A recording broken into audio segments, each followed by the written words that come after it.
Monday had I think like a quarter of an inch of ice, and then we had freezing rain again on Tuesday, and then we had freezing rain again on Wednesday, and then a little bit here and there Thursday morning. It did rain surprisingly this week too, which isn't. I didn't expect any more in San Francisco, but yeah. But I think one thing I noticed when it's raining, like it's just I don't pay attention to it otherwise because the weather's usually good here, but you gotta make sure you wear the right type of shoes because sometimes like having wet socks throughout the day is just terrible.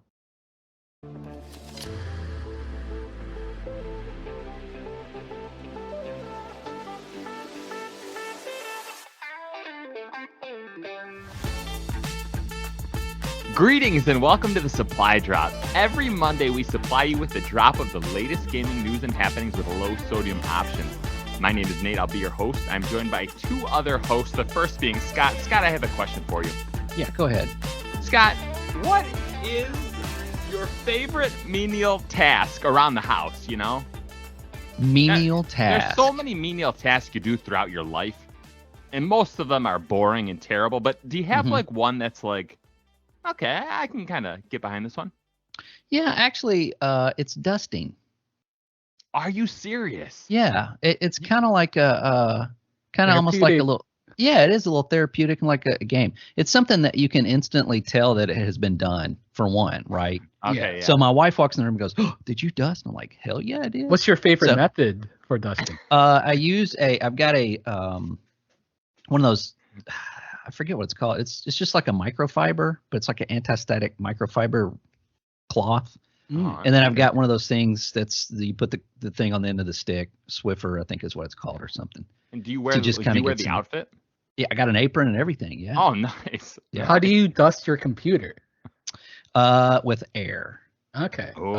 Is it the can air, or do you have like a plug-in? I've got an air compressor. Okay, good. And I just lightly, dust it out and everything, get the fans and all that good stuff. I think that is the more satisfying thing than actual dusting. It is. It's like, and when you have a glass panel, you can kind of look over and go, "Oh, I got to dust that thing." You know, as opposed to opening it one day and it looks like cave dwellings or something. But yeah, I do the whole house. I do my office. And again, especially if you make like mouse review videos, you should probably do that before and not watch it later and realize that, like half your desk has like all this dust on it. Yeah. So all the comments on the YouTube video were there's like 312 of them. Yeah. Like, what is wrong with you? So, but yeah, that's what I like. I like doing that. Okay. All right. Yeah. We'll consider doing a dusting podcast. Maybe as a spinning off, provided the Patreons reach their goal, right? Call it we need the supplies. Up. Yeah. Yes. That other voice you hear is our other host. His name is Thick. Thick. Hello. Please spell the word idiosyncratic. IDIOC? I don't know. No, wrong. S Y N credit. Yeah, all right. You okay. You got it. Yeah. All right. So Thick's he's not the best speller, but he brings to the table other strengths, right? My leak code. Yeah. Yeah. Right. That's right. All right, guys. Let's start off with some small talk. So slightly bigger than dusting talk, but still small. And we're gonna have Scott kick us off with this. Yeah. We had an ice storm. I was telling you guys before the show. It's been a long week. We had Monday had I think like a quarter of an inch of ice, and then we had freezing rain again on Tuesday, and then we had freezing rain again on Wednesday, and then a little bit here and there Thursday morning. So our entire city was covered with ice. So it's like a supervillain blasted your city with ice ray. Exactly. But luckily it was not a heavy rain. So, and there was no wind. So, if you're at a computer or you're trying to do anything with a computer or anything electronic, you're on that verge of like any minute now, a limb can hit down the street and I will lose power for 2 days. So you kind of just, don't want to do anything, like anything that's going to be productive. Yeah. Yeah. And- if you real quick, let me butt in here. If you Yeah. read like literature from samurai, not that I actually do it, but they constantly talk about like you need to focus on death, right? Because at any moment you can die, therefore you need to live. And then it's Yes. like you are a modern day samurai. Yes, that's exactly your mentality of that. Dusting. You know, like when you're waving that duster, that's you waving a sword. Right. So like if you're typing anything, you type a word save, type a word save, type a word Yes. save. Right. Yes. So yeah, because any second, and we did lose power, but only for about a minute and a half maybe, and it was probably because the guys down the street said, "Okay, we got everything fixed." Ka-tunk, ka-tunk, turn it off, turn it back on again. We were very lucky. Everybody in our city was very lucky. We had not a lot of power outages, but yeah, it was kind of stressful and eerie at the same time to have that freezing rain. No sleet, no snow, just ice. And then today it's 60 degrees and beautiful outside. Scott, I grew up in Buffalo where we'd get a lot of snow, right? Freezing rain is by far the worst. Oh yeah. I take snow 100 times over freezing rain. I agree to absolutely. that. Yeah. We had a huge one in 94 here that people lost power for weeks. There was deaths. One guy, a tree fell on somebody that was at a red light, killed him. Wow. It was, so anytime we get freezing rain, if anybody that remembers that is like, you're buying milk, you're getting sandbags, you're loading weapons. I mean, it's like Armageddon. You're getting weapons. So, but yeah, it wasn't that bad and ended up being kind of fun. Got to play some video games. So. Hey, real quick, do you guys ever think about like, imagine being like a Native American, like, how many 1,000 years ago in Florida before the hurricanes came? Like, we know like weeks in it, not weeks, but days in advance when that hurricane hits. Yeah. Imagine just being a dude like near the beach, being like, oh my gosh, what is happening to the weather right now, right? Yeah. Well, it's probably like that old man that's like sitting out by it, and it's like, what's wrong? He goes, storm's coming. Yeah, that's right. He's like, can you smell it, or something like. Yeah. And then they run back to the village and pack up. The first weatherman. That's right. Right. And maybe back in the day, our instincts were a little bit better on that. Yeah, you probably paid more attention to the weather instead of actual like a weather forecast. Yeah. Right. Yeah. Thick. What happened during the week for you? I don't know. It was a busy week. Busy week at work. I work in tech, so our company had a lot of layoffs too. Like compared to a lot of the other companies. So I'm working extra, kind of dealing with a lot. Yeah. Well. Yeah. Like some of my team got cut, so it's a little. Some of the morale's a little bit low, but we just gotta keep going, right? So. Right. Did a little OT. Didn't get much time for video games, unfortunately.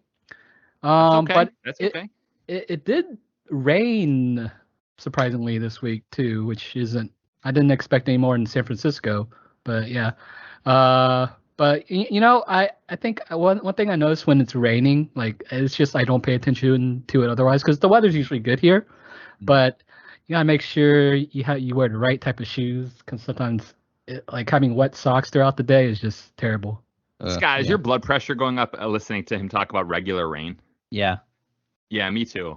Yeah, we get rain all the time. Yeah. He has to wear different socks, Scott. I have to wear different socks.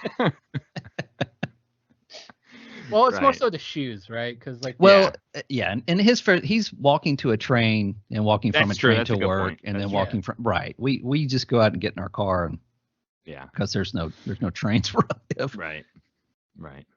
Okay. Well, we're glad you could make it to the podcast. Indeed. It wouldn't be the same without you.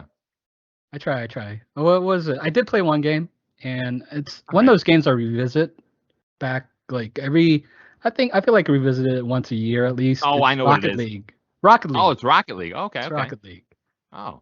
Why is that your game too? No, I thought you were gonna say Rumbleverse because you texted that picture. Oh, well, I did text that picture because you know like how like Netflix says something is leaving, like this is leaving. And everybody watches it. Yeah. Yeah. This is me just like seeing what's going on, Mm-hmm. So Rumbleverse. Well, I played like one round, but then I got I got was it beat by player? There was a lot of AI, so you could kind of tell that it's not that many people now, unfortunately. Yeah. But Rocket League is always good. I feel like that one is like live service that kind of made it. Got in early enough to really kind of build that audience. Thick. Why did Rocket League do so well? What's your one takeaway from that game? My one takeaway is it had the marketing power of PlayStation Plus. Oh my gosh. I can't believe this. Continue. Moving on. Yeah, keep going. Okay, I'm done. Well, I mean, okay, it did have the marketing power of PlayStation, but marketing power doesn't matter in month number 2 of that game, right? Like the reason that game did well in month 2, month 3, month 4, month 5 is because of the game, not because of the marketing. It is the game. Yeah. I wanted to point that out. That's like one thing I noticed the most. Okay. Because I know the game itself, like they started on PlayStation 3 as was it that Rocket Power? I don't remember. You guys real know. Long crazy name, yeah. Yeah, and wasn't it on PC first? Or it was on both. Something else. It released on PC, but it was free on PlayStation Plus. And because it was free, a lot of people were playing it, and a lot of people were going crazy about it. And I feel like during that time, like anything on PlayStation was like getting a lot of hype. Yeah. Well, how many hours did you play this week? Like 4 hours. Like I would play like really? A little bit each day. Yeah. Oh, I have a question for you. The last time I played Rocket League, there was no voice chat, so you couldn't talk trash. Oh, is that back? You could talk trash. So you. I don't talk trash. I just I spam the what do you call it? The quick text. Oh, you do? Yeah, it's like you could say nice shot or like sorry or And you choose the polite. You choose the polite ones. So there's this one where it's a quick text for no problem. And depending on the context, it could be non-polite. Like if I hit a goal and like it's a really easy looking goal, I just say no problem. Like right after. Oh, really? And then they see the replay and then they soak in everything. There's a little sass in you yet. Yeah, a little sass there. You're a beast. Yeah. I would say that I'm not that good at the game, but I've like reached like this really under mid level. Like when I see other people play, they're just crazy. Like there's a high skill ceiling. Oh yeah. Do you do anything in the air? I can hit the ball in the air. I can't like so do you all can this weird twisting and then chase the ball in the air. Okay. I guess I just know like when you watch the high level games, it's like they're in the air more often than they're on the ground. It feels like Yeah, they like get to the ball quicker than anyone else, and that's part of about being in the air. Yeah, that game's great game for sure. Yeah. All right. Should I tell you about my week? Yeah, go ahead. Yeah. All right. So you guys know that I've been on an RPG journey of late, right? You know this about me, Yes. right? Thick, last year you made me play a bunch of JRPGs. I bounced off of a lot of them, most of them, all of them. You might say all of them. Then Scott kind of told me like, oh, he's more the Western RPG guy, right? Right. So I played like Mass Effect Legendary Edition a little bit. What else did I play? Anyway, it doesn't matter what I played. I just started playing Divinity Original Sin 2 on the PS5, right? Ooh. That's a good choice. That's a very good choice. I played this game about 3 years ago, and I bounced off at Fort Joy. You guys remember Fort Joy? Yep. Like right after the tutorial section? But you don't? Yeah. Well, let me just tell you what happened, and it made me bounce off again, okay? Okay. All right. So you're basically on this little island, and you have like something around your neck with a bunch of other people, and it kind of like limits your power, I think. Scott, do you remember that? Yeah. I don't really know because I can still use all my spells, so I don't really know what the collar's doing. It keeps you on the island. Yeah. Okay. You can't escape. Okay. Yeah. Well, I run into a guy named Migo on the beach. Scott, I don't know if you remember Migo. He's this huge, like, he's like eating corpses. That sounds familiar, but. Well, I attack him because my party's 4. It's like 4v1. I attack him. He kills us real instantly. So, I'm like, okay, he's overpowered. I can't go at this Migo guy. Right. So I reload my save and I explore the rest of the Fort Joy Island, and I run into like a woman who's like, "Hey, I have a lost friend like Migo. His name's Migo. Can you like maybe, obviously what it's making me think is like, oh, now I need to go and run into Migo again on the beach. and then he's going to trigger a different dialogue option, right? Right. Right. Miko kills me instantly again. No new dialogue option pops up. So at that point, I bounce off because there's just so many different mechanisms in that game to like keep track of, and I don't know what half of them are. Right? Mm-hmm. Oh yeah, yeah. I think that's really a feature of the game, right? I guess so. It is. It's like it's a little bit.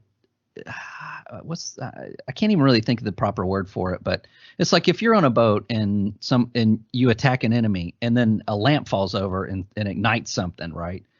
You can actually go over and take a barrel and dump a barrel of water on it and it puts the fire out, right? Because that's exactly what would happen. So there's a lot of logic-based puzzles in the game. The problem is that it's a fantasy RPG.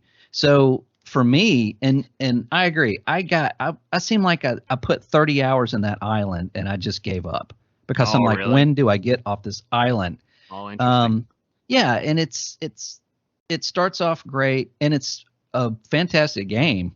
Mm-hmm. But one thing that irritates me about RPGs is being in that confined small area and having like 30 quests in a 50-foot radius. I mean, and then of course some of them, there's multiple ways to do things and get things done, but you're not thinking of them logically because your brain's not thinking logically. Your brain's thinking fantasy RPG, right?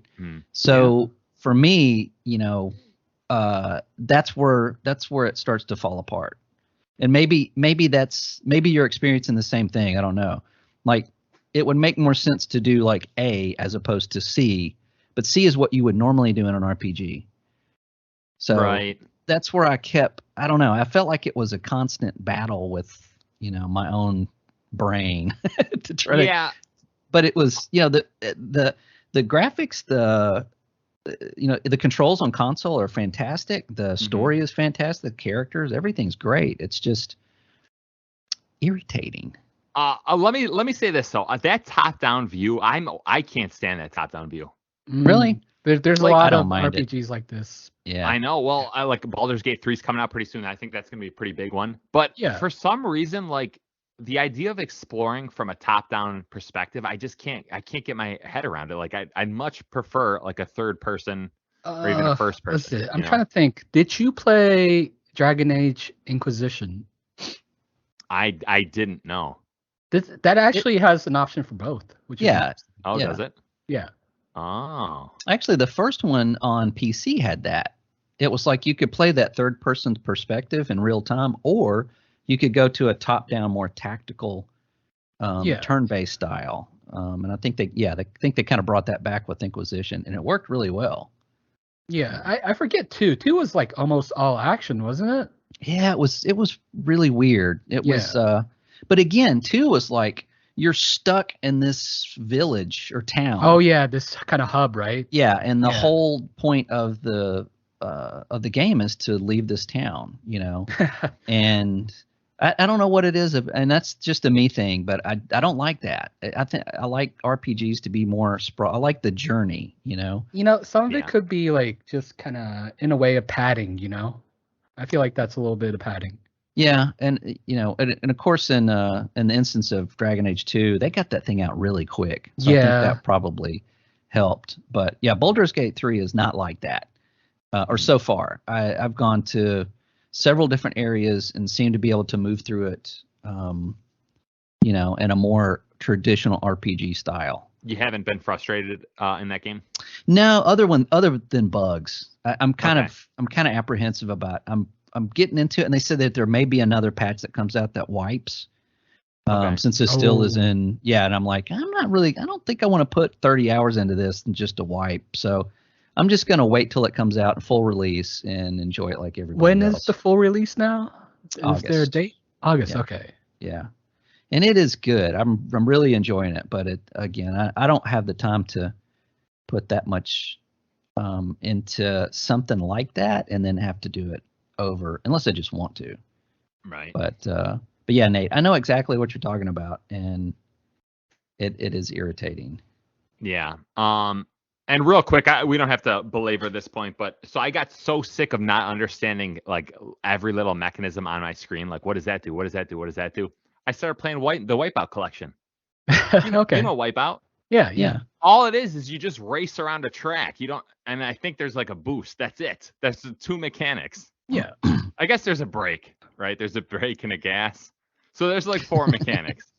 But honestly, I can't believe how much fun I'm having with that game. I guess there's not too much to say about that other than. Well, this is kind of a little bit different than your norm, right? You like games that kind of have longevity, like Fortnite, because it has a lot of merchant systems. But like Wipeout is like the opposite. It's like the antithesis, right? Yes. So is that like a quandary for you? I don't know.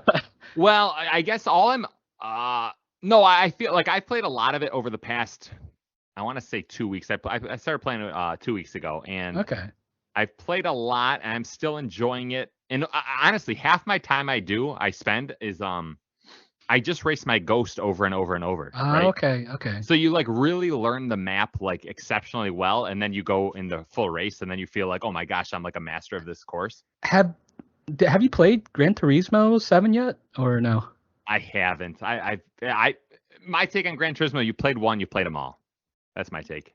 Like, how many more times can we go around to Laguna Seca, right? I don't know. I feel like that's, Wipeout will have different like physics model to it, right? Like it's a very different one. Yeah, Wipeout feels amazing because it's like your ships are hovering. Yeah. I prefer racers like sci-fi. Sci-fi, okay. Yeah.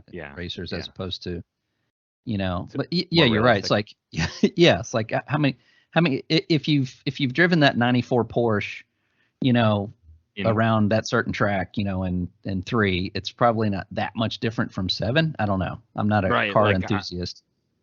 Yeah, exactly. It's like I haven't played. So this is a tangent, but Forza just had a showing 2 weeks ago, right? Last week. Mm-hmm. And they're talking about all the physics and like all the advancements they're making. And I'm like, I all the games play great to me. Like all the games the past 10 years have played great. Like, am I going to notice these advancements in these physics? Right? Yeah, I usually don't. I usually don't either. I honestly, it's just like if the car looks nicer, if it controls fine, I'll enjoy it. And plus, it's on Game Pass. I've actually haven't really bought a Forza like full price. I just I just kind of wait till they eventually get delisted, right? Because like they have like a 5-year lifespan before they just delist them because of licensing. Mm-hmm. Yeah. Right. Yeah. Nah, so that's what I'm playing. Guys, let's exit this segment of the podcast. Let's exit it, shall we? Will you join me into the next segment? Shelve it. All right. Yep. It's on the All right, Scott, take us to the drop. What are you dropping on us this week? Okay, well, last week I talked about The Day Before, and it's very weird cancellation on Steam, and then it's non-trademarked title. And, we got a 10-minute gameplay video. Gameplay, quote unquote. Yeah, quote unquote. It felt like 10 minutes. Felt like the full 10 minutes. It did. Yeah. I mean, it's and I think 2.5 of that was just showing someone going to a bench and tooling around with the different attachments to their gun. Yeah. With some elevator music for some reason. But yeah, this is really not what they were showing us a year ago. And this is the funny thing. Okay, a year ago, everybody saw that and said, "Oh my God, that's amazing. That looks great." Mm-hmm. And then they said, "Okay, we are going to convert our game from Unreal Engine 4 to the new Unreal Engine 5." Doesn't look like Unreal 5, right? And then we're gonna do this in a year. And of course, other developers were like, "In a year, yeah, good luck with that. Have fun with that." A big open world MMO, and they're just going to convert the engine over to a new version. Anyway, fast forward to right now, we got to see this, I guess, new conversion. I don't know if this is, but like Thick said, it does not look like Unreal Engine 5 or anything else that we've seen in Unreal Engine 5. It actually looks like a game that may have come out 6 or 7 years ago. It's obviously open world. We see one character moving around in a apocalyptic, Last of Us looking wasteland. shooting a couple of zombies, going through a couple of houses, and then ultimately ended up in some kind of office building or warehouse, shooting some zombies. No HUD, not much sound, no voice. Not like the first one where they're like, kind of fake talking. It looked like it for something that they had been anticipating showing us and excited about. It looked like something they put together in an hour. Yeah. And you guys saw this, right? So 10 minutes of just walking. Yeah. Well, I think they chose the character model, on purpose. Yeah. Hey, what's that supposed to mean, thick?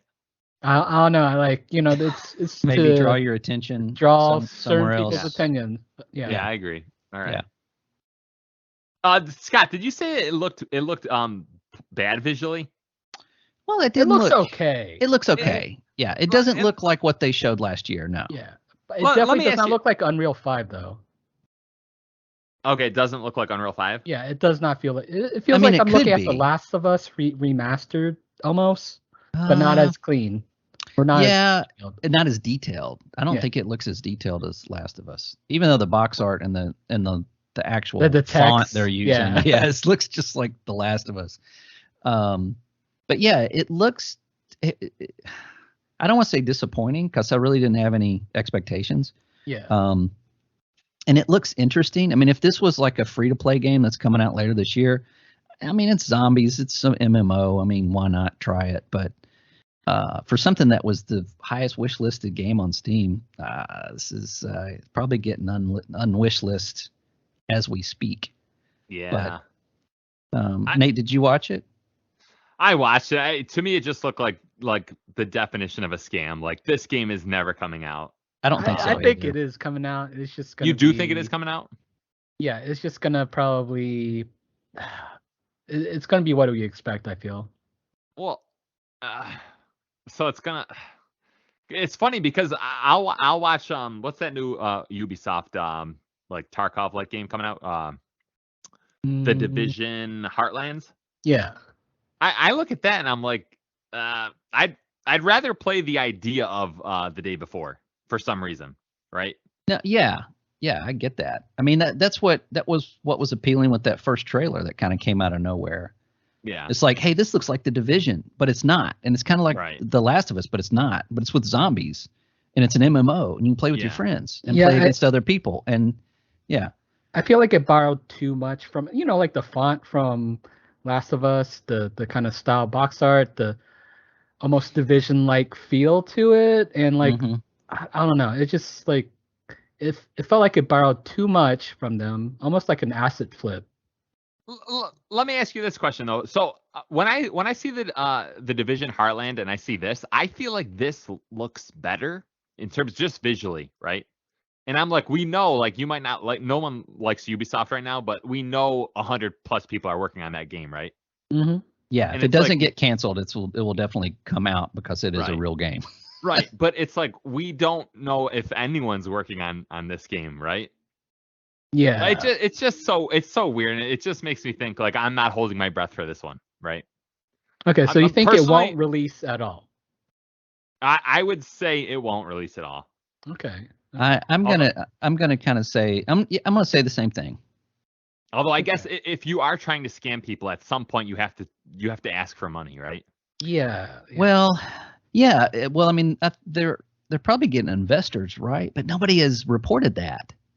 Yeah. That's what's so weird about this. This is like something new. No, I don't think we've really come across something so bizarre as this story and this game that we're looking at. It reminds me of that. Do you remember that Hassan story with regarding, what was it, Blue Box with PlayStation? Yeah. This reminds me of that a little bit. Well, wait, refresh my memory. I don't recall it. Oh, they kept hinting that it was a new Silent Hill game, right? Yeah, and then people kept saying like, oh, that Hassan, it's Hideo Kojima. He's doing like an ARG, like he's okay.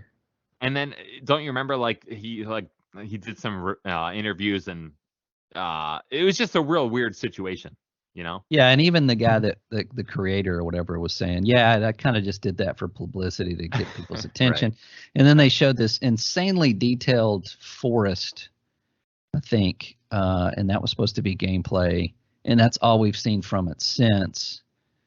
And yeah, I don't know. I mean, I think that this is just going to go away. Like, it says November 10th, 2023 on the trailer. That's their new release date. I think that we're going to get an update probably in about a month or two, and then it's just gonna disappear. And it's just and then a year from now we're going to be like, hey, wasn't that game supposed to come out? What was that, the day before? And it's poof, it's gone. Yeah. Or it'll end up being a mobile game. I don't know. That'd be interesting. It's very weird. And it's the gameplay just looks. It looks like something that I would play, but it also looks extremely boring at the same time. Well, you do only play extremely boring games. I do. I seem to find some games that are just, I'm like, I put 10 hours in this, and 10 hours of this has been extremely boring. But I don't know. I mean, this might be fun to play with some friends if this was a real game, but this doesn't help their case at all with this video. It's just, this is probably a terrible. This is not what I would show investors. Their prior trailers were way better. Way better. They were showing vehicles with like depressed treads and mud and terrain and weather systems and that mall. You remember the mall? I remember that mall. Of course I do. Yeah, it's like this is incredible, but I think it's all fake. Scott, I have good news for you though. What's that? Naughty Dog is actually making basically this game. If this is what they are working on or their version of it, I'm all in. I think it's possible. I think it is possible too. And we talked about that. It's like playing when I played The Last of Us the first time, going through buildings and finding stuff, and then hearing other people in the building, and going through and taking those guys out, and then get attacked by the mushroom zombies. Right. I was like, I just want that. I don't want the story. I don't want I know. I want that. And if they make that, man, that may be my main game for a while. I don't know. Yeah. The only game I'm holding my breath for is that Haven, that Jade Raymond game. You know what I mean? I'm real excited for that game. But Thick, what about your drop? What are you dropping this week? Oh, this seems like kind of a slow week, or I didn't really find too much. But Ubisoft announced that they have a teaser trailer, at least, for the Crew Motor Fest. I think it's a really brief trailer. I don't know if you guys saw it yet. I did see it. Okay. So you were talking about racing games. Yeah. I mean, it pretty much looks like they're going towards the Forza Horizon crowd, which have you guys played any of the Crew? Like, I feel like I feel like their open world will probably be bigger than what we see in Horizon. Just like probably not as detailed. I think was it the original Crew? You kind of were able to cruise around the U.S., although it's like a really scaled down version. US, yeah. Yeah. So I don't understand. What's the hook of the Crew? I don't get it. What's the Crew? Like, why do people like it? I guess. No, like how is it different than like Need for Speed, or how's it different than Forza? I think the open world really is like the main feature to it. Like, I feel like when they released the initial Crew, like it was a little janky, but it was okay. I think they did a good job updating it. I don't think I ever found like the same sort of following as like Need for Speed or anything, but it just seemed like it had a following and casual people liked it. I thought it was okay. I think I got it for free on Uplay once too, and I played good. I probably put like 5 hours into it before I just stopped. All right. You're our Crew expert. Maybe. Like 5 hours, I guess, qualifies for that. I played the Crew 2 a little bit. They changed it up. You know how Riders Republic has that system where you're changing different sports like on the fly? Yeah. So I think they got that from the Crew 2, where you could change from airplane, boat, or car. Oh, so that's the hook. That's the big difference. No other game lets you do that. Yeah. So that was definitely like the hook for the Crew 2. So I am curious how they will approach, Motorfest, like, because they're probably definitely copying aspects of the Forza Horizon games, but Yeah. they try to spin it a different way, which is always I think it's fine. Like I'll probably maybe play it on Uplay Plus whenever Skull and Bones also releases. I'll be curious on that, and then that'll probably be it. Like I don't think I would buy it. Yeah, I'll wait for this to come on PS Plus 18 months after it releases. It's probably going to be on Uplay Plus or something eventually. Yeah, something like that. Yeah. Scott, are you interested in this? Not really. Not really. No, it's what? Did you happen to play any of the crew or no? No, I think I played the first one for a little bit, and I thought it was fine. I'm just not as big on racing games. I mean, I like rally sport games, like rally games. So if it's got something like that in it, I do, tend to gravitate toward it. But as far as just like street racing or like something like Horizon, that's the big open world and go do. No, it's not my bag. Yeah. So you like more like dirt rally kind of thing, or? Yeah, I mean, if I had to pick a racer, that's what I like. I think I'd agree like to the that. Colin McRae games. And, yeah. What about Wreckfest? Scott, do you play Wreckfest? That sounds familiar. Isn't that I feel the like that demolition game? Yeah, it's kind of like it has your a car following. really breaks down. Yeah, it has a following. Yeah. I think it's really arcadey, but it just doesn't take itself seriously, and that's part of the charm of it. Right. Yeah. So I mentioned I got a wheel recently. I haven't really set it up yet. I've been meaning to, but Wreckfest is a game that supports it, and I'm going to try it with, any of the Forza games too. Okay. All right. So that's like you did a mini drop. And mini drop. You fulfilled your obligation. Yes. Right? We must fulfill our obligation. All right. Should I tell you what my drop is? Yes. I gotta stop saying that. I feel like I'm getting like royalties based on how many times I say drop. Right? Drop. Yeah. Yeah. Drop TM. Yeah. You haven't said Fortnite. No, you did say Fortnite. Never mind. Yeah. Don't get me started. All right. Do you guys remember last week? Xbox had an earnings report, and it was a little down. Yeah. You guys remember that? Mm-hmm. Yeah. So I guess what I was thinking, I'm like, okay, no big deal. The whole industry feels like it's kind of, in the process of going through a cycle, right? Like we're kind of getting depressed and we're going to bounce up. Apparently, PlayStation did not get this memo because they had like a record Q4 of 2022. Let me read you some things, okay? Sony just revealed that their PS5 console had its strongest quarter yet, selling 7.1 million units in the holiday quarter of 2022. That's almost double what they sold last year in the same window, which was 3.9 million units.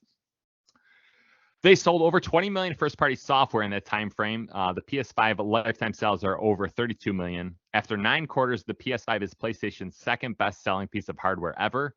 The PS4 is still outpacing it by 5.5 million units. Revenue from network services also saw a 17% increase, suggesting that the PlayStation Plus subscription tiers may not be the disaster the media portrays it to be, including us. Yeah, exactly. And then the only other bit of news from PlayStation was apparently 30% of PS5 monthly active users are non-PS4 owners, which that seemed a little high, right?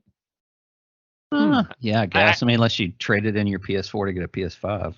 I think they would still be able to keep track of that, right? I don't know how they keep track of that. PlayStation 4? That's they're saying, right? They're saying that 30% of PS5 players are not PS4 owners. Yeah. Like they've never had one. Never had one, yeah. Wow.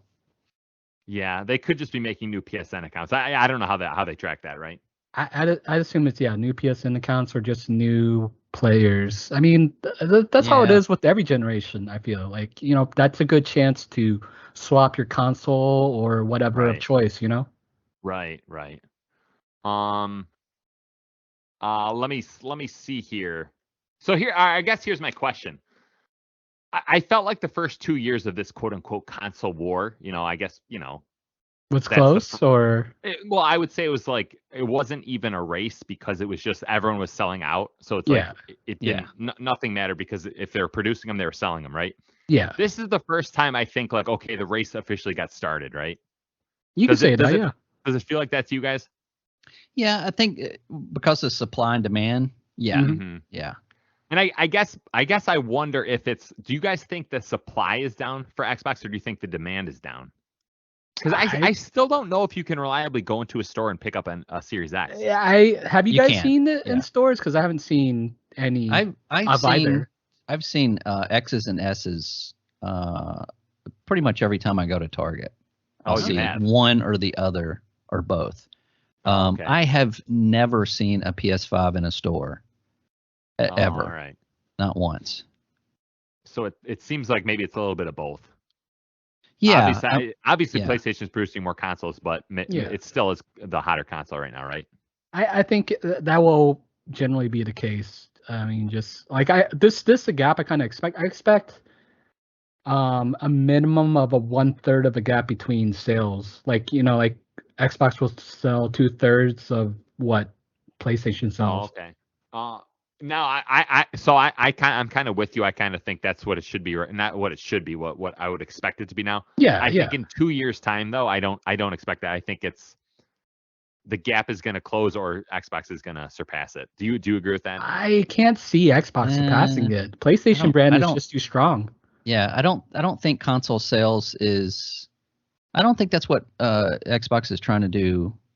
So I don't think they're going to accomplish that. Sony is still relying on their exclusivities. Right. If you've got a PC, or if you've got, even an Xbox One, a lot of the new titles are going to the cloud. So you can actually play these newer Xbox Series X and S only games on your Xbox One. Right. And of course on PC, you can play them on PC on the cloud, or if you've got a gaming PC, those titles are going to PC as well. So the exclusivities on Xbox are much broader and wider than on Sony. Sony's like, you got to buy a PS5 to play this, period. So that's obviously, still helping them sell those consoles. And that's what they want. Yeah, but I don't you think, like, maybe it's not this year. Don't you think at a certain point they're going to be like, okay, every 2 months we're going to release a heavy hitter? For Xbox, right? They have, for Xbox. I just feel like they have. I think right now, last time I checked, I think PlayStation has like 14 studios. I think Xbox has 24 studios. So that's a huge advantage, and that's without the Activision. Right. I think. I mean, if you account for the studios that they purchased actually producing some games, then but then again, it's those are still not a have to buy an Xbox games. They're still going to PC, and they're still going to be on xCloud. That will help their consoles, but I don't see them outselling PlayStation in this generation. Maybe not next even one. Maybe next one, Maybe, I don't know. But then even the next one, I don't know. Yeah, I just don't think they're going to be able to do that, and I don't think their marketing and their long-term plan dictates that. I don't think they have to do that. They make more money if you're a Game Pass subscriber than if you go buy a console. They're just losing money on you, right? And same with publishing, like games, like keep Call of Duty on PlayStation. They'll make a lot of money. Absolutely, they'll make just as much, or more actually. So they're not in it to sell the consoles, and that's what looks weird about this console war, because it's like Sony's like, look how many we sold. Microsoft's like, nah, I don't care. So what's the number? It's like we're all making money. That's true. That's true. What's the number on was it the PlayStation sales? I think it's 30-something million right now. 30 million. I think 32.1 is the last. And what is Xbox? They don't release those. Oh, yeah, that's true. I feel like I heard, I don't know, like something around 20-some million last time. Yeah, they were close. Mm-hmm. And that was due to the Xbox Series S being available. Yeah. When people would go get a PS5, it's like, we don't have one, but we got one of these. It's like, okay. Yeah. So, it's really weird. It's really weird. I would expect Xbox to be at 25-ish million, right? I could see that. Probably. I could see 25 around this point. Let me continue reading here. Not everything is daisies and roses for PlayStation though. Now there's a phrase I was going for. That's not a phrase though. Daisies and roses. Yeah, I've never heard. What that is the before. phrase I was like my brain wanted? Not everything is rainbows and daisies. Green grass Rainbows is and greener. butterflies? Oh, that's a Kermit the Frog song. It's not important. It's not important. I shouldn't be talking about this, all right? Sir John Carmack of ID Software fame says PSVR 2 doesn't look like a success to him. He recently tweeted out, I don't expect the PSVR 2 to be very successful at $600, but technically with a directly connected OLED display and decent ray tracing performance, it has an opportunity to implement just-in-time ray tracing for a couple of milliseconds, 6 DOF motion and photons latency, which I really would like to see. That would be a VR compositor replacement, and the sensor display and GPU timings would be really tight. So a third-party developer could not do it, but it would be a worthy task for Sony. Did you guys get all that? That's somewhat. Yeah. Yeah. I guess the important thing is he doesn't expect it to be successful at $600. Yeah, it's underperforming. I mean, when there's other options out there that perform way better. It was the Bloomberg report, although I think that might have been debunked by Sony. Press release. I don't buy that. I felt like that's like Sony is like, well, technically we didn't cut shipments, we're just like stringing them out. Scott, do you agree with me? Yeah, I would say so. Because it's like, I know initially you had to pre-order, right? And then now you don't have to pre-order it. You can just go buy it, right? So it just seems it's like available on the website. Yeah. And some retail stores are buying invitations, I think is for what does that mean? Headset? For for the PSVR 2. I think it's a different spin on a pre-order, basically, is what it is. It's like you buy an invitation to get a chance to buy this. Something weird like that. Yeah, they're doing something strange with. I think Best Buy's doing. Yeah, it's weird. But they're also not selling them, so it's like nobody's buying them. Right. But this is. I don't know. VR is strange. It's everybody wants it to win, but it's just I don't think it is. Yeah, Scott. After we talked about PSVR 2 last time, I've been thinking about it, and I think you may have made me cool off on it. And there's one aspect I don't know if you referred to this before, but so with flat screen gaming, you can essentially any concept you can bring up, like you can essentially put it to the flat screen. With that VR, you have to limit your movements and your perspective like to one type of. Do you know what I'm talking about? I don't agree. Like you can't make a RTS or no, I would say you can make a great RTS. Like you think so? Yeah, because you can actually like navigate like a full landscape like differently. Like you're looking down on a board. Yeah, you could look down like instead of a mini map, you don't need a mini map or. Well, don't they have like chess? Like you look down at a chessboard and move the pieces and stuff. So I mean, an RTS may be more of like, hey, I'm going to grab these guys with your actual hand and move them over here. And I think it takes some invention, but it's also. I see what you're saying. That's not going to sell. That's not a VR title that's going to right. Yeah, I mean that real-time strategy is a niche title. VR is a niche title. Combine them both, and you have an ultra niche title. So what people want is those scares and those gun battles and those sword fights. With this stuff, and you can accomplish that with VR. And I don't think it has to have the best graphics or anything to get those experiences with it. Yeah, I just still think that in a market where we can still sit on a couch with a controller, it's not going to be mainstream. Yeah, I this week I was like researching Wipeout stuff, and people are bringing up like, oh, Wipeout and PSVR is they seem to say it's real good, and as I'm reading it, I'm getting nauseous. Like vomit would be everywhere in my room if I played that in. Okay. Right. So I'm like that is a huge limiter to VR, right? Yeah, some people get sick. Not as much as it used to be, but yeah. I think they solved a lot of that with the frames per second. And something called foveated rendering, which is kind of like it kind of limits the movement seen outside of like your range of vision. So Yeah. So there are little tricks that they're learning. Yeah. So your brain doesn't get confused on the motion and everything. Yeah. Yeah. Well, it's going to be exciting to see the 6 DOF motion to photon latency that they're working on. You know what I mean? I'm big into that. very, very excited. Yeah. Very hyped for this one. Yeah. Yeah. Photon rendering. That's right. That's right. Hey, John Carmack said it, so there has to be something there, right? There's some merit. Yeah. The guy's a genius. So. Yeah, guys, let's leave that segment of the podcast. Let's go to the rumor mill, please. All right. I feel like we've been hot with rumors the past few weeks, haven't we? Yes. Yeah. This was another.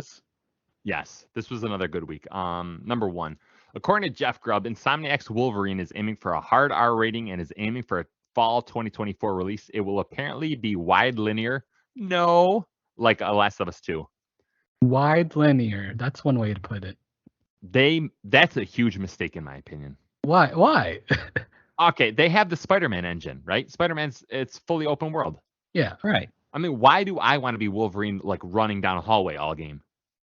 I want to be doing what I want to do, right? Okay, how would Wolverine traverse? Pickup truck. Yeah. Ford Bronco. Yeah, you get in your pickup truck and you know. No. Oh yeah, pickup truck. Yeah, that's a good thing. But also, it's like, well, how do you traverse in Ghost Recon? You're just a slow running human. Yeah. But you design the game around like, okay, running slow is acceptable, right? Right, but you have vehicles. Yeah, that's exactly right. Yeah. Are either of you excited about this game? More or less, yeah. Yes. You are, but a little apprehensive that former Wolverine games are. Have not been great. Essentially beat 'em ups. I mean, yeah. Oh yeah. They're not like deep in. Wolverine's an interesting character, but yeah, not as complex as Spider-Man. But Scott, what are his powers that could turn into mechanics? Anger. He's got the claws. For one. He can climb. He can climb with his claws. And he's pretty much indestructible. Heals really quick. Relatively strong. But so far, that's like not really an interesting mechanic. For a game, like, no. Ever generating health is not interesting. Yeah, I mean, right. It's the last one that they made that coincided with the Hugh Jackman Wolverine. He had like strips of his flesh would come off, and it would through the game as you're playing, it would slowly grow back. Which is a cool visual mechanic, but it's not like a gameplay. It's not. Mechanic. Yeah, in a sense, that game too was just an action beat 'em up.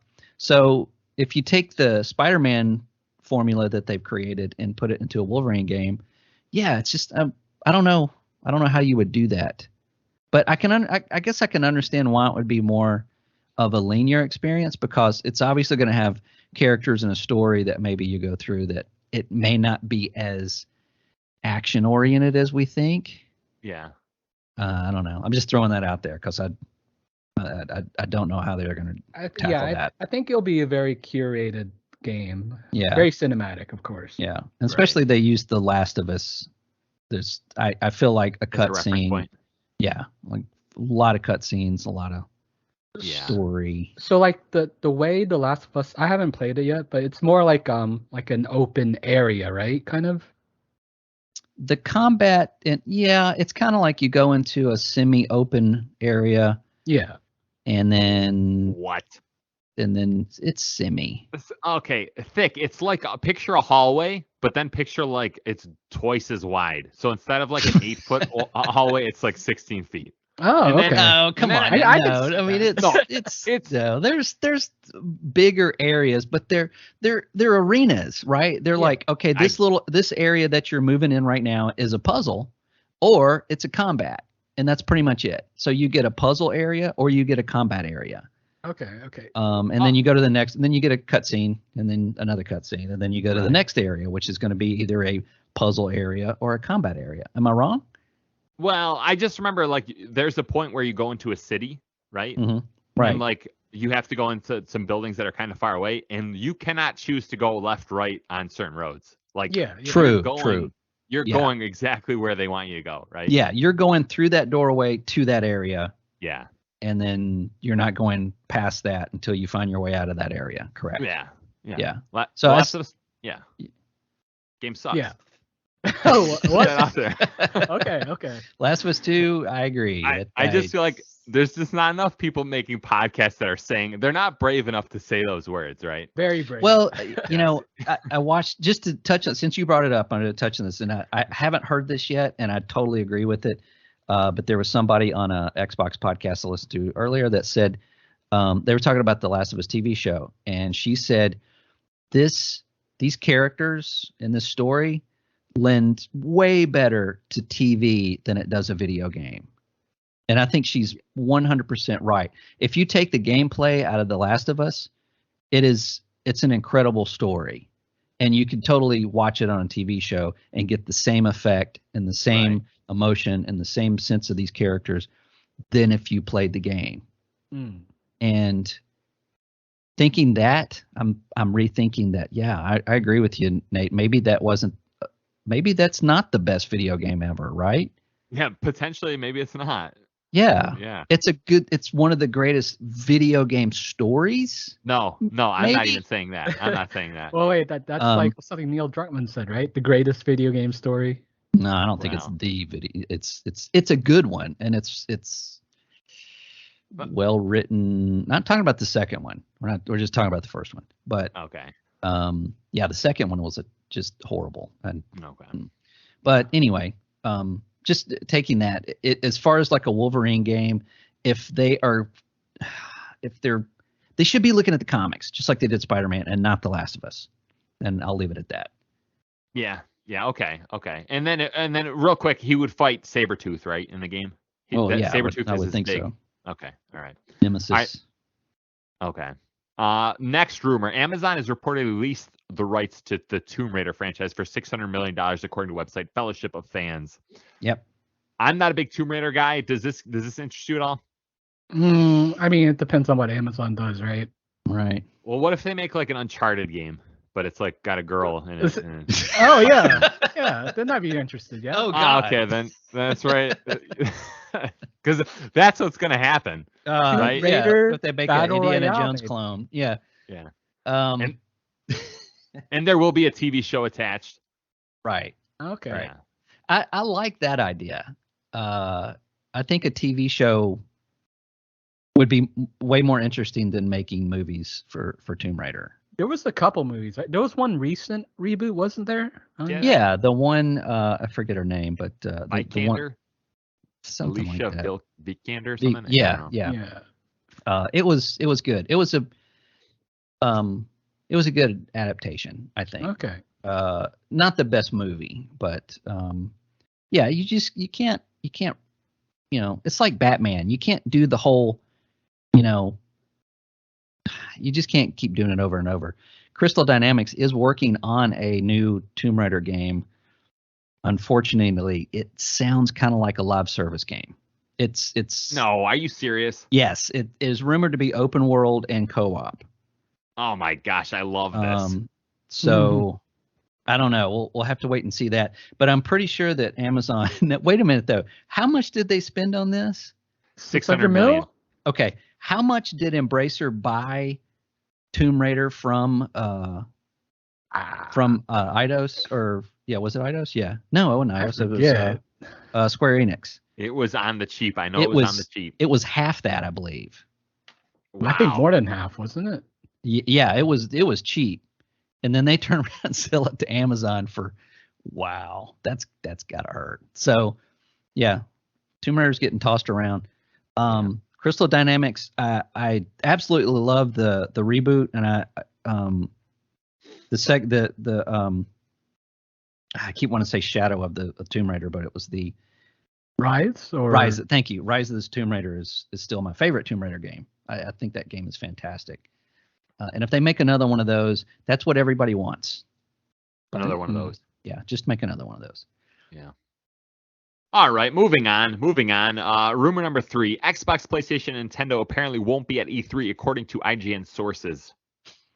Am I wrong in thinking? I feel like I'm hearing on a lot of podcasts they're saying like, oh, COVID killed E3, but I swear to you, and I could be wrong about this. I think the management of E3 Yeah, I kinda think killed it. E3 killed No, E3. no. Yeah. It's not. It's just like it could not exist. Like it's not a person thing. It's like the fact that the internet exists is what killed it, right? Like, what is the point of like having a big conference to There isn't one. show? There isn't one, right? No, right. No. It used to be a trade show. And trade show is like, if For you had press. if you had 10 guys and you made a game and you got some money together to have a floor at E3, you might get a publisher, right? Yeah. Okay, check out our game, and Ubisoft go, wow, this is great. We want to publish this game. Bam, you did it. That was kind of what it was for. And of course, the big guys would show their latest and greatest, and they kind of evolved to the public in a way. They did. They opened to the public, but then they also apparently got really greedy with like their booth space and their prices, and turned a lot of people off, and a lot of indie people were not able to afford E3 anymore, which lost the trade show mentality, right? The whole idea of it. And of course, Microsoft was like, we've got our own amphitheater, right across the street, right? Right. Screw you. EA did the same thing. We're going to have our own event. Sony just doesn't do anything. And Nintendo, they dropped a long time ago, like 2013. Yeah. So they do their own thing as well. So if you, and this is not really news, is it? I mean, they haven't done this for years. The big top three. I mean, they're not. I don't know why this is a story. Yeah. I think, or rumor, I guess I should say. It's not really a rumor, I guess. I think it's actually confirmed. Mostly, I think part of it is also due to they sent out like the contracts whatever too late, from what I heard. I mean, that's rumor probably at that point, but yeah, that's the contracts got returned to sender. Yeah, man, yeah. Did you ever go to E3? I did. The first year. Did you really? Wow. Yeah. The first year they went public, I was like, I gotta go at least once. Roughly what year was that? Roughly what year? It was 2015. It's hard to remember. Honestly, that one was kind of a blur. I think I like going to PAX more, because PAX was that's what started. It started by fans, or it started more for fans to come in, right? Not like E3 where it's industry only. Like as a kid, like 02, whatever, I always wanted to go to E3. So 15 comes along, I decide that hey, I'll give it a shot. Thick, do you remember those gaming magazines where you get the E3 issue? Yeah. Oh yeah. Oh my gosh, that was like oh man, what a gift. I remember those. And it was like 2 months later. Yeah, it's true. Like what? No. Oh man, those were great. I remember trying to watch those trailers on websites, take like a whole day to load. Oh yeah, you got half a minute. Oh man. Oh, and it was so like low quality. It's like, what am I even looking at? Yeah. When we were young. Jeez. When E3 was young. Yeah. But yeah, I think this is probably I know everybody says it like every year, but I don't know how they're functional. I mean, why E3 is just every year it's like this is the last E3. It's got to be, right? They keep coming back. And it's just like it's just pathetic. Like, it's hard to watch. I still want these shows though, right? Like I still want like PAX is one, but I would like more than PAX being around to just like be a fan and go to, Yeah, but I think it's what E3 kind of stands for isn't there anymore. Yeah, it's not. It's like we get announcements and trailers at the Game Awards. We get them throughout the year, basically. Throughout the year, like whenever they feel like it, whenever your quarter's done and they feel like they want to spruce up some advertising. And then of course, Jeff Keighley's got the Summer of Games, and then Microsoft just kind of does their own thing when they want to. EA does the same thing, and Sony does the same thing, and Nintendo may or may not do anything. So what's the point of E3? Maybe that's what we should be asking. What's the point? Well, let me throw an analogy by you, and I want to see if you guys pick up on this, okay? If you guys approve of the analogy. Apparently, if you eat sugar, like straight up sugar, it does a lot of damage to your body. But if you eat the sugar with the fiber, there's some weird thing where the fiber will slow down your absorption of sugar. I don't know if that's actually accurate, but I think it might be. Okay. To an extent. To an extent. Yeah. Okay. So my question is like, do we really need like 8 of the biggest publishers in the world dropping news in 3 days, or is it better? Is it better for our bodies if they spread it out over 6 weeks? Yeah, my body can only take so much, right? Exactly. Yeah, I think it's better to have it spread out. And for me, I remember stuff better. That if you, it's you watch. It's just like the Super Bowl, right? When you watch commercials, the next day you go to work and you're like, "Did you see that commercial?" It's like, yeah. Like I saw 30 of them. Let me remember which. You just can't take it all in at one time. Yeah, it's too much. You have to kind of spread. And it out everyone's a bit. trying to stand out, Right. It's and then somebody wants them to go first so they can announce this and then it's just nuts. But yeah, if it was like all of June or June and July, that would be cool. Isn't that kind of what Game Fest is in a way? Like I thought Game Fest was like that last year, right? Well, it's like a week though, right? Yeah. Well, 2 weeks. Or is it? I think it might be 2 weeks. I forget, but yeah. I think it was like the old week of E3. But I could be wrong about that. See, I don't even remember that. That's yeah, but I agree. Kick like, rocks. I feel bad for it, but this is just what it is, right? Like with everyone doing their own thing, because it's definitely cheaper than paying millions for convention space, Right. Guys, let's move on to rumor number 4, okay? Okay. Previously rumored single player Titanfall Apex Legends. I think it was called Titanfall Legends. Is that a rumor? I don't know. Being canceled. It's been canceled. Yep. You know what I say? I say good riddance. What? Oh, now you're just baiting. I tried to play Titanfall 2. I tried to play Titanfall 2 twice, and I couldn't do it. I couldn't. That game was even more linear than The Last of Us. It's by design. Oh, okay, but like if you're designing something, it's a shooter. It's not an open world. It's got a but like I feel like open world BT games man great. BT. I think Nate just doesn't like. I don't know what that means. Nate doesn't like good games. Yeah, well, okay. Nate doesn't like Fallen Order. Right. I have an allergic reaction to linear games. I really do. Yeah, I get it. Yeah, and that's probably why. And we talked about this on a previous show back in July. They were hiring for single player developers for the Apex / Titanfall universe. Yeah. And we talked about on one of our shows. It's like, would you like that? And I was all in. I would love to have a single player, especially based on the Apex characters, and thought it'd be great. Well, apparently EA didn't think so. But I don't know. There is rumor that, well, okay, what was it? I think the director or someone that was, within a leading role in Respawn left. Yeah, I think they left like last year, so that could be a reason why this is canceled too, because they don't have that head anymore. Yeah, it could be. I don't know. You never know why a game gets canceled, but most of the time it's canceled because it's not going to be a good game. I mean, that's right.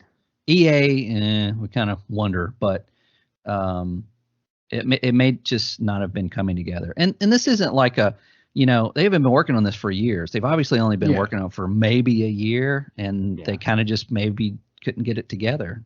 And, And let me ask you guys, is Titanfall a big IP? Like, I know the game is super popular, but the Titanfall itself, people? No. Apex, yes. So that's what I mean. That's why so you do think Apex is a big IP now? Yeah, I think it's overshadowed Titanfall. Oh yeah, point. I do. Okay. Because what was it? They were going to rename it Titanfall Legends, like the single player. So that's kind of like playing into the Apex thing. Yeah. Yeah, I don't think they'll make another Titanfall 3. To our dismay. Well, and just like Nate said, it was a linear first-person shooter, with robots, and like Duck Hunt on the Nintendo. Duck Hunt. Yeah. That's what it felt like.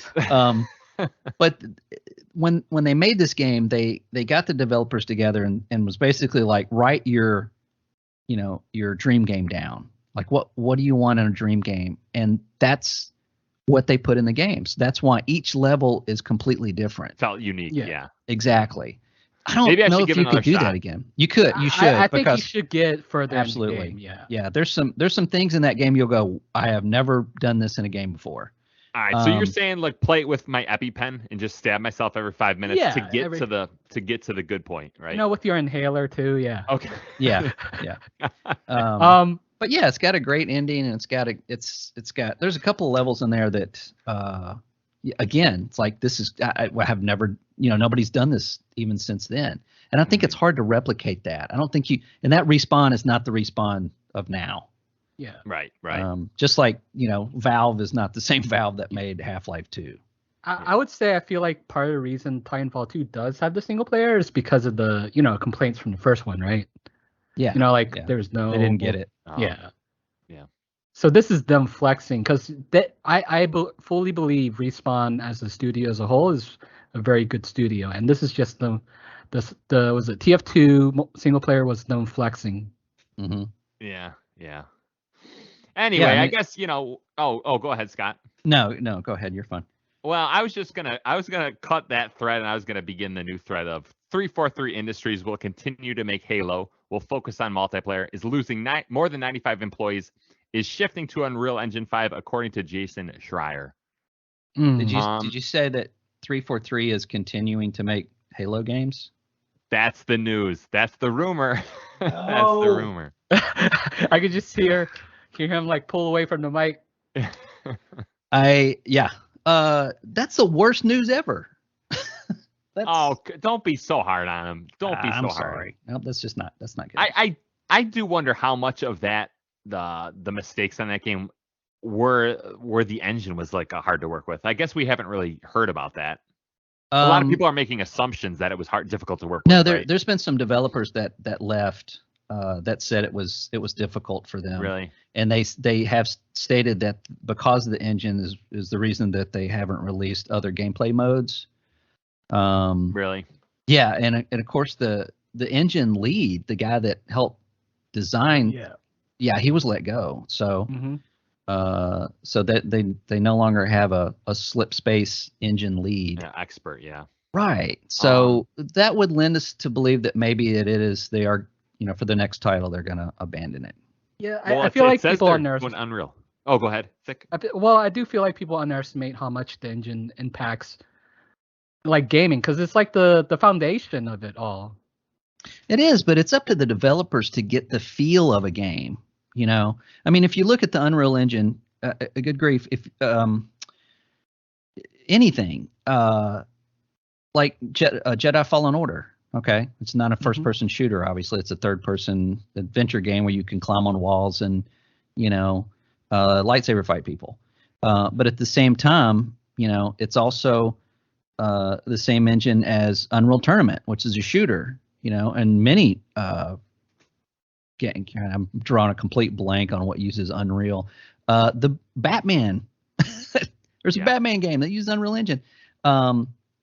Dead Space originally used Unreal, I believe. So it's a very versatile engine. It's up to the developers to make that engine feel like Halo. It's not a pair of jeans. It's a game engine. It's not like it's gonna have a different feel to it. It's gonna feel like another game that's made with Unreal. I don't think that's what's gonna happen. I'm trying to look up what first-person shooters are on Unreal Engine 4. Yeah, that's what I'm looking up too, because I can't believe I'm here. Okay. Thick, fill the time here. Fill the time? Yeah.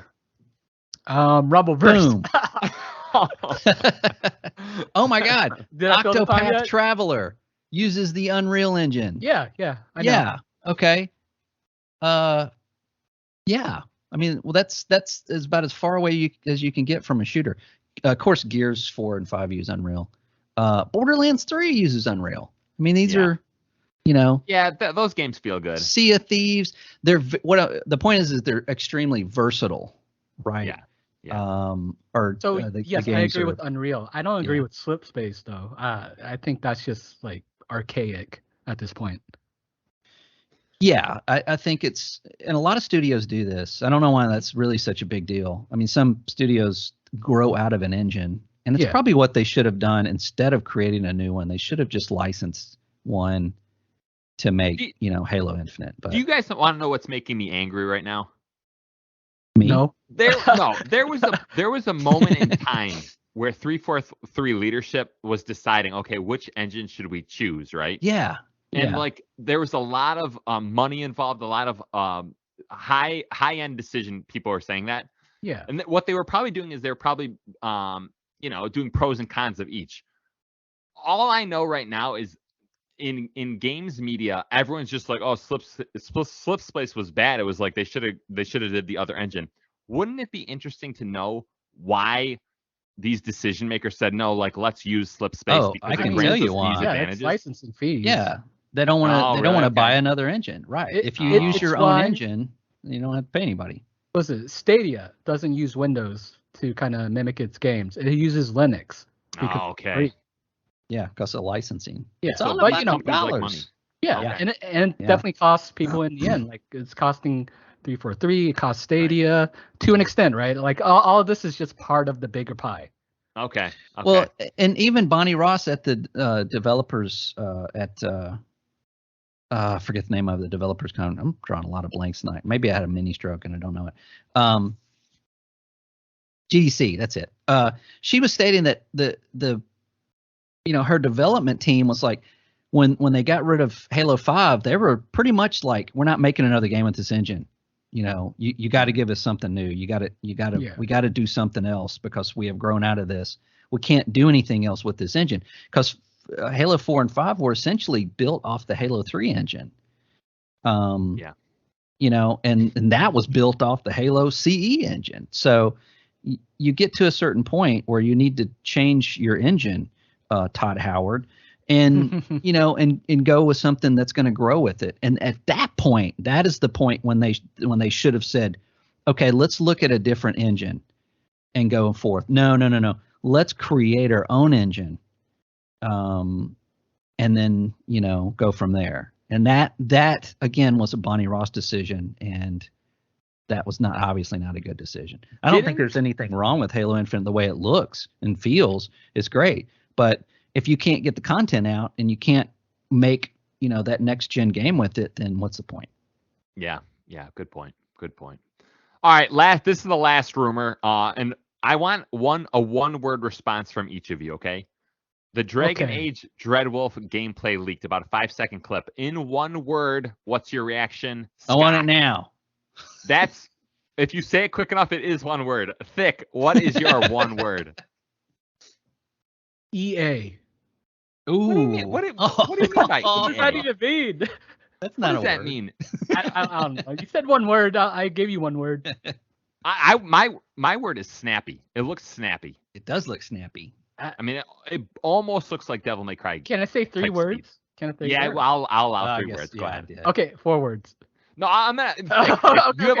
You have words. 112 God of words. War. Go. God of War. Looks like God of War. I think it's inspired. I guess a Well, hair you can see it. A hair. I mean, God of War is kind of inspired by other games. And to be honest with you, I preferred this video to the God of War because I feel like God of War's camera is so close and it's the peripheral vision is too narrow. Yeah, this looked more like a More pulled back. Yeah, and if you notice, it's like as the action, when you get closer to the enemy and like start your swing or your action, the camera comes back a little bit. Yeah. I love that. Yeah, it looks. I mean, it looks great. I'm excited. I think they're going in the right. Yeah, I think they're going in the right direction. Thick, you played Inquisition. What did you think about the combat in Inquisition? I really like the feel of the attacks, but I would say like the combat was just okay to me. Like it doesn't feel like there was a ton of variety after a while. Right. Yeah, that's where I was going to go. I never finished it though. I think I had a copy on PC and Xbox, and I put like probably 20 hours on like over both of them. Yeah, that's probably enough to. I mean, it doesn't. You have a skill tree, obviously, and you get. And you see everything, right? There's nothing more, right? Right. Yeah. I mean, you're not at a point where you're going to you have the ability to turn into a dragon or anything. Yeah. Yeah. Your skill tree is pretty much it. And you're tied into, like if you use a shield and sword, that's it. You're not picking up anything else in that game. But you can play any of those characters, right? So right, you can switch between the characters that have different abilities. So you're using those. But as far as like the combat was basically really just combos. You're just spamming buttons, really. This did not look like that. This looked much better. More visceral, and that's visceral, why I say God of War, because that's what I get when I play God of War. More visceral. Yeah. Good point. Yeah, and it's. I mean, that would be a good game to and be inspired from now. If you're making a new game with melee combat. Yeah. So help me God, if Dragon Age Dreadwolf is wide linear, I swear to you. I'm gonna say it probably is. It's gonna be probably like Inquisition. I'm guessing. Wasn't that open world? Do you consider that kinda? More than consider linear, that. I guess. Yeah. Well, it's kind of like hub-based open world where you go to an area and you do all the things in that area. Open zone maybe. Yeah. And you can tackle everything at your leisure, and then when you're done, you go to the next area. Okay, so it's like, but they're not attached. It's not like it's not like a Skyrim or a Witcher. I don't mind that. Like I think if this keeps Frostbite, we're gonna see open zone. Like pure open world is probably not happening. Oh, I guarantee it's 100% on Frostbite, right? Yeah. But because like we said, they don't want to get another engine. They don't want to pay anybody. Yeah. But did you guys hear that sound? Did you guys hear that sound? We heard nothing. That's the sound that signifies our next segment, which is called Big Talk for Big Ideas from Big Brains with Big Vocabularies. Oh yeah. Oh, okay. All right. I guess you don't like Dragon Age. No. I mean, this podcast at a certain point, the podcast needs to end. We're not doing our 24-hour stream tonight, right? Yeah, no. Not yet. Okay. Scott, what is your big idea here? Big talk. Use your big brain. Well, I didn't really think of one. F grade. I do get an F grade, but I can bring up a discussion of and I'm stealing one from another article, but there's been some game closures lately. Okay. And what do you guys think? Why do you think a game closes? Money. Like when it shuts down. Recently, also, money is a big thing. But like recently, the Back 4 Blood creators, Turtle Rock, no more content, who made, right? Yeah, they made Left 4 Dead and Left 4 Dead 2, and they're officially announced that they're not making any more content from it, and they're moving to their next game. So it's not like a sad abandoning to the close, and so is when a game gets shut down, is that a good thing or a bad thing? Sometimes I think it might be a good thing. Some things it might be bad. I think should we use Back 4 Blood as an example for this? Because I think there's several. Yeah, there's several, right? Rumbleverse, and what was the other one? Knockout City, Apex Legends, mobile, right? Battlefield Mobile. That's canceled. That one's canceled. Yeah. Oh, that never came out, didn't it? Yeah. Yeah, that's right. Yeah. It makes me wonder if Ubisoft will do the same for some of their mobile ones. But aside from that point, right. Repeat the question for us. Well, it's just, do you think it's a good thing or a bad thing when games get shelved or completely shut down? Not for you personally, but as an industry. I mean, how many games can we possibly have running and sustainable? Right. Yeah. Oh boy, I feel like Scott just shifted the conversation, and I'm getting triggered right now. Do it.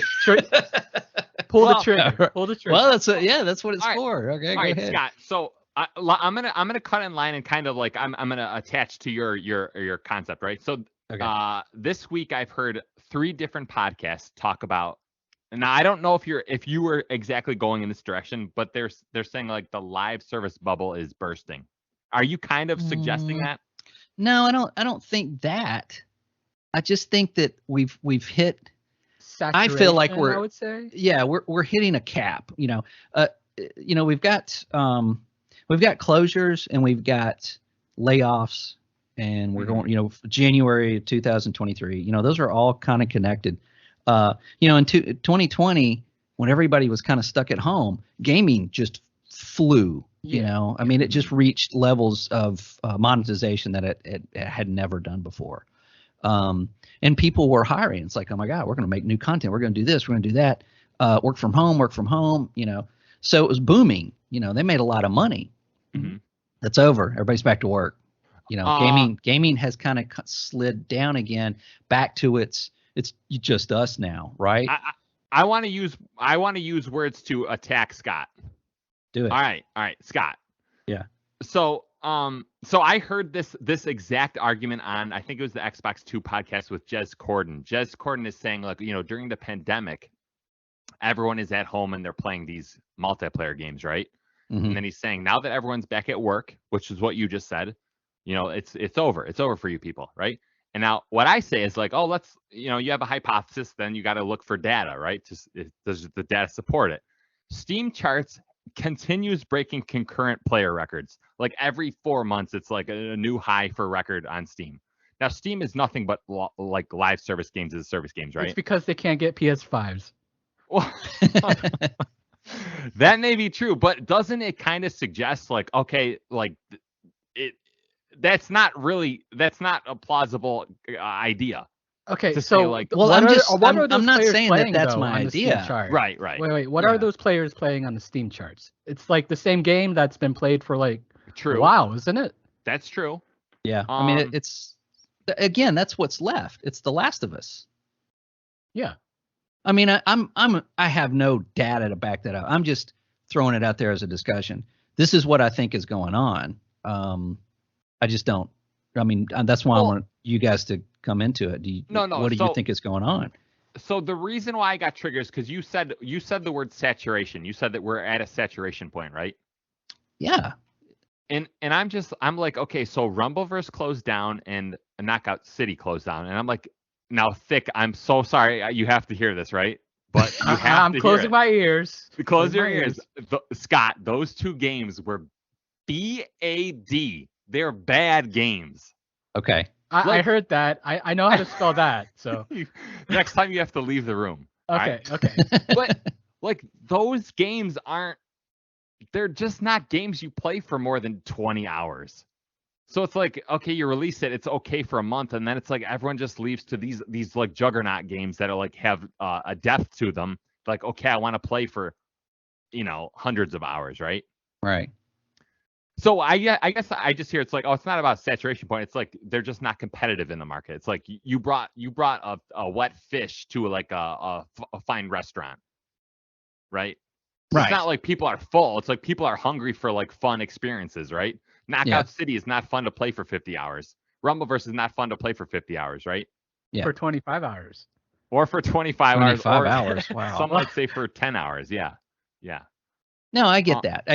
And yeah, I wasn't assuming that this was, anybody was heartbroken over this. Yeah. I'm sure there is somebody, but it just coincides with, to have multiple shutdowns of games, layoffs in the industry, cancellation of games, all in the same month or relatively in the same month, right? Yeah. And of course the media is going to take a spin. Gaming is on a decline. I'm sure we'll see YouTube videos of gaming is dead, or I don't know. Yeah, but, dude, I was listening. I was listening to the Xbox 2 podcast, and they were saying like live service. They were even saying this on that podcast. They were saying like, I think Fortnite is really going to start struggling now that people are back to work. That's what they were saying. No, I don't think so at all. And they're saying the future of the industry is small single player games in between your big single player games, right? So they're like Hi-Fi Rush. What?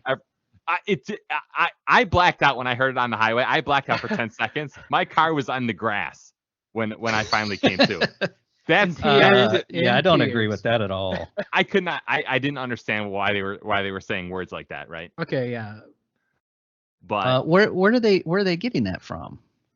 I'll tell you where they're getting it from. Everyone just wants to like. So I understand there's people that believe like strictly play single player games, right? Right. Mm-hmm. So you just craft this narrative in your head like, oh, multiplayer games are dying. They're gonna make more of the games that I like, right? Okay, I would say it's okay. Multiplayer game is not dying, but I would say that the reason is there is a certain amount of saturation, so people are having to play safe in some ways. Like a lot of these games were, I guess they weren't really like major scale because I've talked about Knockout City being like a really hard being a live service, and I'm not surprised they shut down. A good thing about Knockout Service though is they're offering a private server version for PC, so you can still play it afterwards. Okay, Thick. So you said the word saturation as well. So the trend over the last like 10 years, how like live service and multiplayer has like it's just grown like exponentially faster than single player games, right? Like the revenue charts, those pie charts that release, it just grows and grows. But and grows. So I think we should separate live service and multiplayer games, and I think that's the trend will start. Well, to me, can you? No, I don't think you can. Like I don't think multiplayer game, you have no shot as a multiplayer game if you're not live service. Like what about you're not going to make money? Yeah. I mean, do developers want to keep working on the same game forever? I don't think they want to do that either. That's part of the reason why probably some of these shut down to an extent. Well, they just move on to another studio and they hire new people. Right. I mean, it's I don't agree with what they said about single player. Single player games are not. I don't think they're going anywhere. That's not where the money is. They don't cross over each other that much. Like some of these are different audiences. Right. I say this to you guys all the time, and you guys never bite, but I want to say it for like the 20th time. I feel like when I look at this list, so I have Steam charts pulled up right now. Now, the number 4 most played game right now is Rust. Have you guys seen how Rust plays? Yes. Like, it is not Doom Eternal. Rust is like the opposite end of the spectrum, and yet I'll tell you how many people are playing. 167,000 people are playing Rust right now. Yeah. So my point I'm trying to bring up is like, there's going to be is Rust live service though? Oh, 100% it's live service. Yeah, absolutely. They get new updates all the time. Yeah. Yeah. But here's my question. Oh, well, so at a certain point, they're going to take the Rust framework and they're going to say like, let's add the polish of a Breath of the Wild or of Doom Eternal or of these single player games of God of War Ragnarok, right? Mm-hmm. Right now, if you look at the Steam charts, they don't have the production values or the polish of these big single player games. Right. So why am I saying this though? Why am I saying this? Well, I guess I'm saying because it doesn't matter. It doesn't matter, but I mean, it does matter to a small extent. But I'm like, I feel like Rust is like an early chain in the evolutionary process of games, right? And I feel like the idea that we're at a saturation point, like Rust is like these are the games, or like no more people are going to be playing games, is like insane to me, right? Yeah, that's not going to happen. Right. So yeah. I don't know. I don't know how much longer we can say. Thick. Do you have anything else to add? So wait, now I'm curious about Rust, because does it actually have a payment model? Because I always wasn't it just like a box price? No, it has a battle pass. I think it has a battle pass. That's what I mean by that's exactly what I was talking about. Saturation. It's if you have one player and they're playing, say, Call of Duty, which has a season pass, right? And they're playing, say, Rust as a season pass, and they've got Tarkov, which you have to get, stuff in before a certain time. Okay, so those are 3 games that they're spending their time in, and they're working on these season pass, these live service attributes to each one of these games. You can't introduce another one. They might break away from one and go play another one for a little bit, but then realize it's like, this is not where I want to put my time. I want to go back to this game. Yeah. Or I may abandon one completely and go to another one. But they're not going to just stop at what they're playing and go to 5 new live service games. Right? That's what I mean by saturation. You can only get so many players on a game. And what I think the model now is something like Rumbleverse and other games. I bet that they made money on those games. I bet those are profitable games. They're not good games, and they're being canceled. And I think that first month, I think you're right. They probably generated a decent amount of revenue. Yeah, and that Right. I think we're going to see more games like that. That it's like, hey, check this out. Oh, this is great. And you realize this is crap. I'm going back and playing whatever. Doesn't matter. You already gave them your 10, 20, 30, 50, $80, right? So they make money on that and they go on and then that gets canceled. But as far as like us, the people that play the games, you know, that's not sustainable because how many people are going to have the time to put in those? You know, when we were sitting at home, you did have time to maybe try out some new games. But Scott, again, if you look at Steam charts, like it just broke a concurrent player record, like post COVID. Okay. Yeah, but this is not an isolated directly No, and that live service. That's like everything. Yeah, and that could be due to a lot of people going to PC as opposed to buying that new console. Yeah, but I think you can kind of extrapolate like, oh, if the trends on Steam, the trends are probably similar on console, right? And by the way, like Steam is just a live service thing. Like Steam you itself. You have to scan so far back to look at it's when single player games start popping up, right? Players are playing multiplayer games today. Yeah. Right. So I guess my counterpoint to Scott is like, Scott, in 5 years, if we took a snapshot of Steam data or a concurrent player data from all these consoles or PC or whatever, don't you think those numbers are going to grow over the next 5 to 10 years?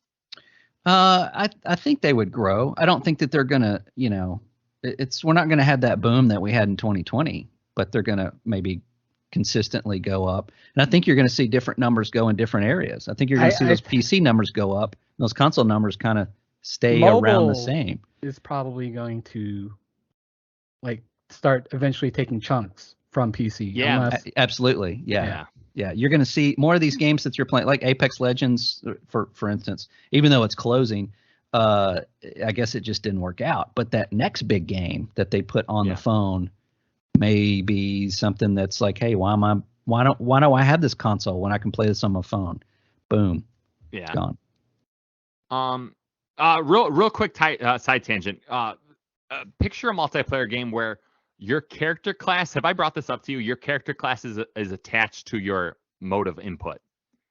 So there's only 4 character classes. You can mouse and keyboard is one class, controller is another class, phone is another class. Does that excite any of you? Is that right? Know. Hold on. Excite? No. Intrigue? Okay, go on. Okay. And one is VR, right? Yeah, that's the 4th class. Okay. Yes, correct. I guess my thing is like when you're dropped on an island. My thing is, I played Fortnite on the phone for like 12 seconds before I'm like, I am not building with this touchscreen garbage, right? Right. But I'm like, if I could enter a Fortnite world with like a character that's like more suited for a phone device, I think that could be interesting. I think Battlefield 4 did this, didn't they? I think you're right. They did the tablet, right? Like you can command. You could actually, you could tell your team what to do and give them instructions and stuff without actually being in the game. Yeah. Yeah, but and again, it's like how many of the Wright brothers airplanes crashed before they finally started flying, right? Yeah, and that thing crashed a lot. Yeah, exactly. It didn't work very well at all. Exactly. Right. I see what you're saying. Or, what if you could connect a controller to your phone and play it on the go? Yeah. Yeah, but so many people aren't going to do that, right? Like, no. Yeah. I'm always cloud interested in like gaming, maybe. Well, I still think that there's a clear-cut line between what you're playing on a console and PC and what you're getting on your phone. And I think anybody that's even listening to this, given the option, we're not going to choose the phone. Yeah. Right. So when that starts to become, when there's more parity between, the consoles and the PC and the phone, then it's going to start getting a little muddy. Yeah. I want to ask Scott one more question, okay? So Scott believes that the Steam is going to continue growing with their multiplayer games. Like they're going to get more and more popular, right? I think just in general, yeah. Okay, but so I guess my point was like, PlayStation's like readying their 12 live service games. Mm-hmm. So do you think that like multiplayer is going to get more popular, less popular, stay the same on PlayStation over the next 5 years? I think it'll get more popular. Okay. All right. And it needs to. But also hope that they put a lot of those titles on PC. And I think they will. I think they will. Yeah, I agree. Yeah. All right. Well, I guess I talked to two sane people because I thought there was a chance that both of you were going to be like, oh, the live service bubble has burst. It's single player from here on out. I'm glad you guys didn't say that. No. I would say that the trend is changing. What do you? I mean, look at Hi-Fi Rush. I mean, it's like still like what, number 6 or 8 on the Steam charts. It's a single player game. Yeah, there's a market for that. There's people that want to play that, but it's not keeping the industry flowing with billions of dollars. No. Yeah. All right. I think the trend. Well, yeah, like I think it's changing because like people with Suicide Squad, when they heard it had like a battle pass, people just rolled their eyes. Like this, having a live service isn't an attraction anymore. No, it's not. Especially when it's kind of crept up on you. Hey, look at this game. It looks great. Oh, that's great. And then it comes out. It's like, here's your battle pass in the store. And why is that even there? Yeah, that's a good point. And we could save that for another episode. That would be a good discussion. To maybe to button this up, you just go on the internet and you see a lot of these types of gamers who are almost happy that these live service games are crashing, and I always think like they don't view a game from its like gameplay point of view. They view it from its business model, which I think is so crazy. Like to say, I think they go hand in hand now, though. No, like I feel you don't have to support. I mean, it kind of matters. Like I feel like there's a lot of people nowadays is like, oh, I can't keep playing because there's nothing to do, and that's not necessarily a gameplay issue. That's it's like a business like system issue. I almost feel like that. Yeah, but like every game runs into that though, right? Like I can't play anymore because there's nothing to do. Like it's not interesting enough for me to continue playing. Yeah, so they introduce like the progression systems, right? And then yeah, it's all psychology. It's like it's like a slot machine. It's like it's giving you those things. You're doing the same things over, but you're doing them for different reasons. Right. And I guess we've been talking about this a long time, but I'm like Knockout City had a great battle pass right off the start, right? It had those like what do they call it? Skinner boxes, like it's playing with your psychology. Mm-hmm. Like they just want you to compulsively like continue up that battle pass, and I'm like, the game crashed. So it's like viewing these games from like that point of view, it's like, no, you should view the game from like the gameplay point of view, right? Oh, I agree.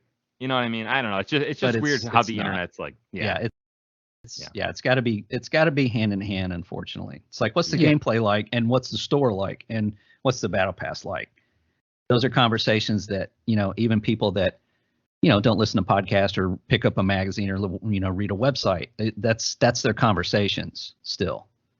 So well, we'll see where that goes, I guess. We will see. This is not the last time we'll be talking about such topics. No, probably not. Of course not. No. Thick, did you have a big talk lined up here? Well, it's actually kind of a combination of this, so we can. Okay. Yeah. Just one thing to add. Mm-hmm. Crossfire X is also shutting down. That's true. What's that? It's an arena shooter, Scott. It's an arena shooter.